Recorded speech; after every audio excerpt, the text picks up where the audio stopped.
আসসালামু আলাইকুম বন্ধুরা। ভোলা থেকে ঢাকার উদ্দেশ্যে লঞ্চ ভ্রমণের আজকে দ্বিতীয় পর্ব। আবার আমি আপনাদের সামনে হাজির হয়েছি আমার চ্যানেল ভিজিটর শফিক। সবাই এই চ্যানেলটি সাবস্ক্রাইব করুন, লাইক এবং কমেন্ট করুন। বন্ধুরা, যে বিশাল লঞ্চটি দিয়ে ঢাকার উদ্দেশ্যে আসতেছি, সেই লঞ্চের সম্পূর্ণ ভিডিওটি আপনাদেরকে দেখানোর চেষ্টা করব। সবাই আমার ভিডিওটি না টেনে সম্পূর্ণ ভিডিওটি দেখতে থাকুন। এখন লঞ্চের ছাদের উপর উঠলাম। দেখতে পাচ্ছেন কিছু লোকজন এখানে রয়েছে, যারা আকাশ এবং নদীর দৃশ্যবালি দেখতেছে, পাশাপাশি ঢাকার উদ্দেশ্যে যাইতেছে। আমাদের এই লঞ্চটি MV-13, যেটি ঢাকা এবং ভোলার চরফ্যাশন প্রতিদিন আসা যাওয়া করতেছে। তাছাড়া রয়েছে আরও দুটি লঞ্চ, সেগুলি ঢাকার উদ্দেশ্যে আসা যাওয়া করে দেখলাম। আমরা ঠিক 5টায় চরফ্যাশন ত্যাগ করে ঢাকার উদ্দেশ্যে রওনা দিলাম।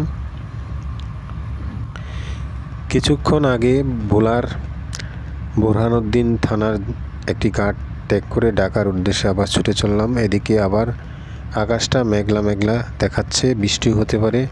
তাছাড়া এখন সন্ধ্যার সময়, গোধূলি নগ্ন, চারিদিকে অন্ধকার ঘনিয়ে আসতেছে, দেখতে পাচ্ছেন। যেহেতু এখন বর্ষাকাল, যে কোনো সময় ঝড় বৃষ্টি হতে পারে, সেই সুবাদে সবার কাছে আমাদের ভ্রমণটি যাতে করে সহি সালামতে নিরাপদে হতে পারে সবাই দোয়া করবেন। দেখতে পাচ্ছেন অনেক ছেলেপেলেরা যারা লঞ্চের ছাদের উপর আছে, তারা নদীর চারপাশ এবং আকাশ সব দিক দেখতেছে, এনজয় করতেছে। আসলে লঞ্চ ভ্রমণ একটি মজার ভ্রমণ। স্থল, আকাশ এবং নৌপথে যাতায়াত করাটা খুবই আরাম এবং এনজয়েবল একটা জার্নি, যা সবার কাছে পছন্দ। তবে দুঃখের বিষয় হলো, যারা সাঁতার কাটতে না জানে তাদের। আর এ সমস্ত বড় লঞ্চগুলি আল্লাহর রহমতে একটা নিরাপদ, কারণ আমার অভিজ্ঞতা, আমি যখন চরফ্যাশন থেকে মনপুরায় যাচ্ছিলাম, লঞ্চটি প্রায় 2 থেকে 300 লোক, 1.5 থেকে 200 লোকের লঞ্চটি যখন চরফ্যাশন থেকে মনপুরা যাচ্ছিল, তখন মেঘনার মোহনা, যা বঙ্গোপসাগরের খুবই কাছাকাছি, যে ঢেউ শুরু হয়েছিল, মনের মধ্যে একটা আতঙ্ক বিরাজ করছিল। ভাবছিলাম যে এখানেই হয়তো জীবন শেষ, এখানে জীবন চলে যেতে পারে।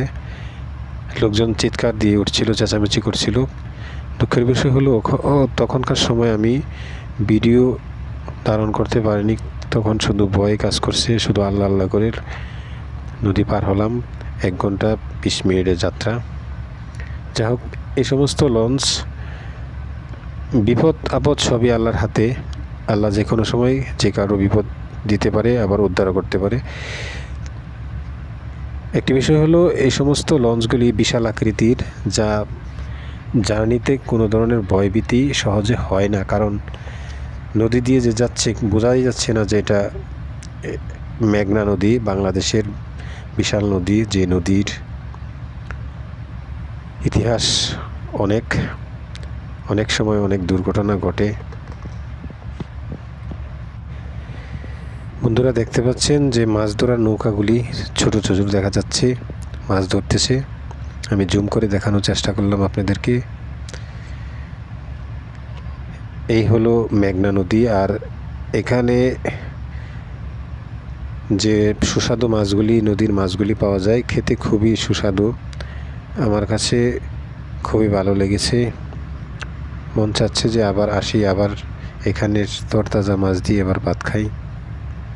এবং আপনাদেরকে আসতে বলছি, আপনারা আসুন, এ সমস্ত এলাকা দেখুন। যারা আসেননি, দেখতে চেষ্টা করবেন। আকাশটা দেখতে পাচ্ছেন যে মেঘ জমে আছে, যে কোনো সময় বৃষ্টি হতে পারে। এটা হলো নদীর ডান পাশ, অর্থাৎ ওপারে কি আছে কিছু দেখা যাচ্ছে না, শুধু আবসা আবসা কুয়াশা এরকম দেখা যাচ্ছে, শুধু পানি আর পানি।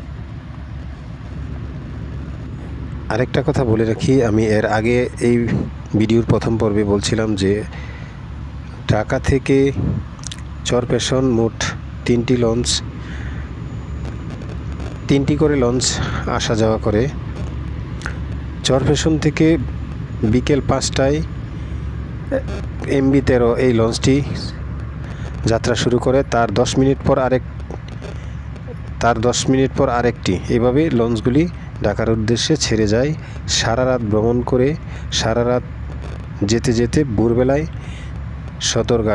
ঢাকার সদরঘাট পৌঁছে, এবং এভাবে ঢাকা থেকেও প্রতিদিন 3টি লঞ্চ চরপেশন বোলার বেতুয়া ঘাটের উদ্দেশ্যে ছেড়ে যায়। কেবিন বেঁধে ভাড়া ওঠানামা করে এবং উৎসব বেঁধে এ সমস্ত লঞ্চগুলির ভাড়াগুলি ওঠানামা করে, আর ডেকের ভাড়া 500-400 এরকম হয়ে থাকে। তবে যারা লঞ্চ ভ্রমণ করবেন, যারা এরকম দৃশ্য দেখতে পাবেন, তারা সাধারণত কেবিন না নিয়ে সিটে কিংবা ডেকের মধ্যে করে যেতে পারবেন, কারণ এই সমস্ত এলাকার সৌন্দর্য দেখতে খুবই ভালো লাগবে। কারণ আমি একজন ইউটিউবার হিসেবে আমি মনে করলাম যে কোনো কেবিন না নিয়ে এভাবে ভিডিও করতে করতে আকাশটা দেখতে দেখতে ঢাকার উদ্দেশ্যে চলে যাই, কারণ আমার এটাও একটা নতুন অভিজ্ঞতা। ডান পাশে যে আবার আরেকটি নদীর বাঁক হয়ে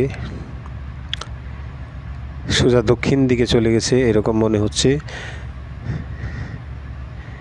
এ সমস্ত নদী দিয়ে জার্নি করাটা সবার একটা ভাগ্যর ব্যাপার, কারণ এখানে আসলে সবাই অন্য ধরনের অভিজ্ঞতা অর্জন করতে পারে। দেখেন, বাংলাদেশের বরিশাল বিভাগে শুধু পানি আর পানি, অর্থাৎ নদ নদী খাল, এগুলো হচ্ছে বরিশাল। আর বরিশাল বাংলাদেশের একটি অন্যতম জেলা, যা বঙ্গোপসাগরের তীরবর্তী বিভাগ, জেলা এবং থানাগুলি রয়েছে। এই সমস্ত কিছুই হলো বরিশাল বিভাগে। এখন আমরা এই লঞ্চের তীর থেকে মোটামুটি বেশ খানিকটা দূরেই রয়েছি। জানি না কী জন্য, হয়তো এখানে চর রয়েছে, সেজন্যে এই লঞ্চটি অনেক দূর দিয়ে যাচ্ছে। মাছ ধরা নৌকাগুলি, ছোট ছোট নৌকাগুলি দেখা যাচ্ছে। দেখেন কীরকম ঢেউ, নৌকাগুলি হেলে দুলে সামনের দিকে এগিয়ে যাচ্ছে। আমরা এখন আবার এই নদীটি বাম দিকে মোড় নিয়ে সোজা চলে গেছে, সেদিকে লঞ্চটি যাচ্ছে। দেখেন সন্ধ্যা নেমে আসছে, অন্ধকার নামবে।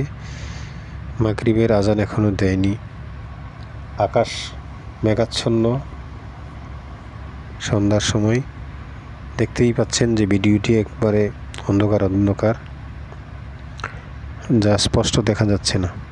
যাই হোক, তাও একটা নতুন অভিজ্ঞতা, নতুন একটা সময় আমার কাছে, যে এরকম সময়ে এরকমভাবে লঞ্চে করে যাওয়াটা অন্য একটা আনন্দের বিষয়।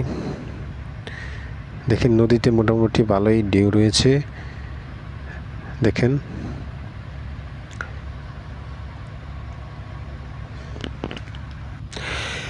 বাম পাশে যে কুল কিনারা দেখা যাচ্ছে, সেখানে কোনো ঘরবাড়ি নেই। এটি কি কোনো লোকালয় না চর, তাও বোঝা সম্ভব নয়, যেহেতু আমি এখানকার এলাকায় একেবারে নতুন। সম্ভবত এটা কোনো লোকালয় হতে পারে ভাবতেছি। যাই হোক, ওটা আমার জানার বিষয় নয়। তবে আশা করি সবার কাছে আমার এই ভিডিওটি ভালো লেগেছে, ভালো লাগবে।